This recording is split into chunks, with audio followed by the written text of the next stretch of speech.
Chapter number 1, exercise question number 7. It says, how much silver chloride will be formed by mixing 120 gram silver nitrate with a solution of 55 gram of NaCl?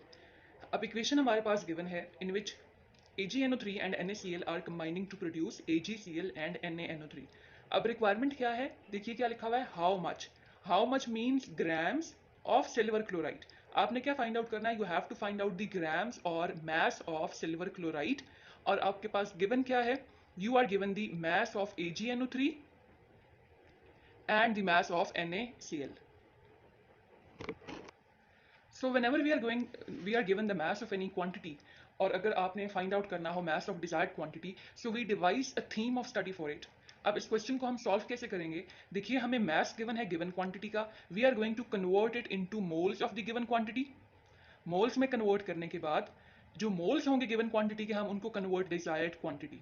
अब given quantity हमारे पास क्या है? We have NaCl and AgNO3 as given quantities. उनके अब हमने moles को convert करना है मोल्स ऑफ सिल्वर क्लोराइड जो कि है डिजायर्ड क्वांटिटी. फिर सिल्वर क्लोराइड के मोल्स को हम कन्वर्ट करेंगे मास ऑफ सिल्वर क्लोराइड में. ठीक है, तो अब मोल्स ऑफ डिजायर्ड क्वांटिटी या मोल्स ऑफ AgCl हम कैसे कैलकुलेट करेंगे? वो हम कैलकुलेट करेंगे जब हमें पता होगा कि हमारे पास इन दोनों में से लिमिटिंग रिएक्टेंट कौन सा है. हम उसके मोल्स को कंपेयर करेंगे. लिमिटिंग रिएक्टेंट के जो मोल्स आएंगे वहीं से हम कैलकुलेट कर लेंगे mass of AgCl. So now let's move to the solution.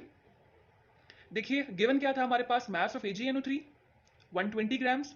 सो अब हमने इस मास को कन्वर्ट करना है मोल्स में, तो हम क्या करेंगे? मोलर मास कैलकुलेट करेंगे. 107.8 is the atomic mass of silver. Nitrogen है 14, ऑक्सीजन है 16 इंटू 3 बिकॉज 3 ऑक्सीजन.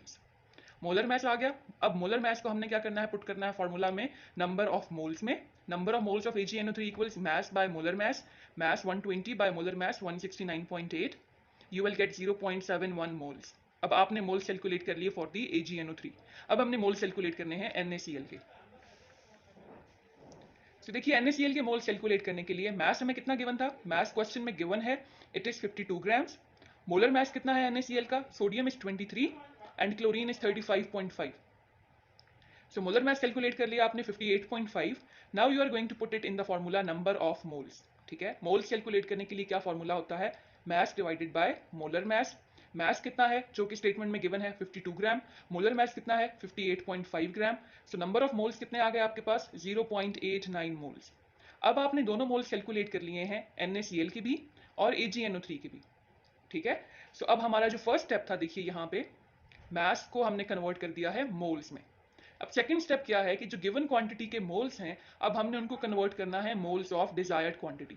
मतलब जो AgNO3 के या NaCl के मोल्स हैं अब हम उनको कन्वर्ट करेंगे मोल्स ऑफ सिल्वर क्लोराइड या AgCl. अब उसके लिए हम क्या करेंगे? Consider the equation. अब ये इक्वेशन आपने लिख ली जो इक्वेशन मेंशन थी क्वेश्चन में. अब इक्वेशन में हम क्या करेंगे? दोनों रिएक्टेंट्स AgNO3 को भी और NaCl को भी हम कंपेयर करेंगे विद AgCl. ठीक है, अब ये कंपैरिजन हम क्यों कर रहे हैं? Because now we have to determine the limiting reactant of the reaction. तो पहले हमने कंपेयर किया AgNO3 को विद AgCl.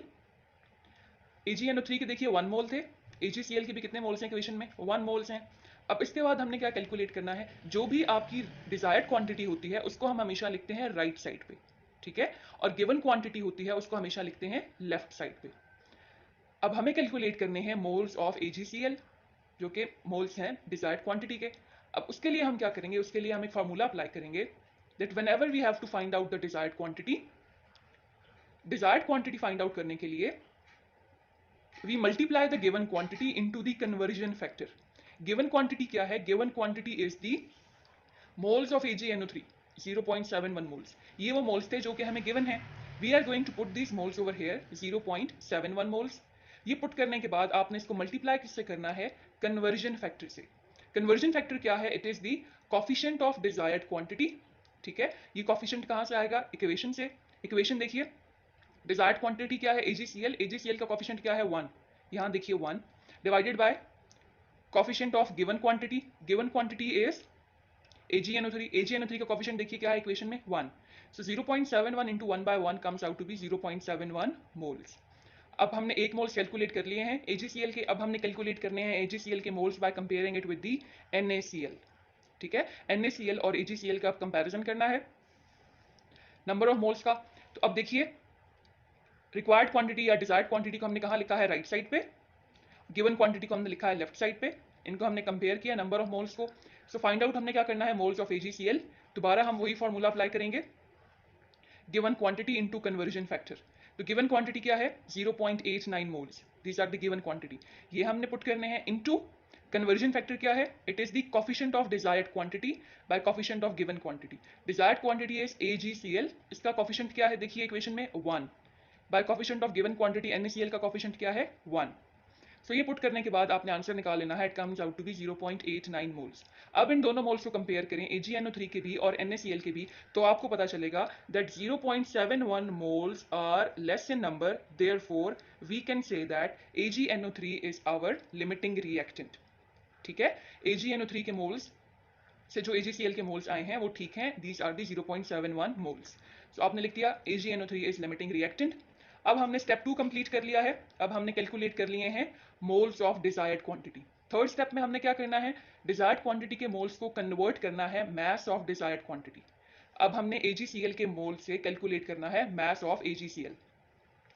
सो वो हम कैसे करेंगे देखिए, molar mass of AgCl calculate करेंगे आप। सिल्वर का होता है atomic mass 107.8, chlorine is 35.5, so molar mass is 143.37 grams पर मोल। मास ऑफ सिल्वर क्लोराइड कितना होगा, हमने मल्टीप्लाई कर देना है number of moles into molar mass, 0.71 into 143.37, answer comes out to be 101.79 grams. So how much silver chloride will be formed? So the amount of silver chloride formed is 101.79 grams.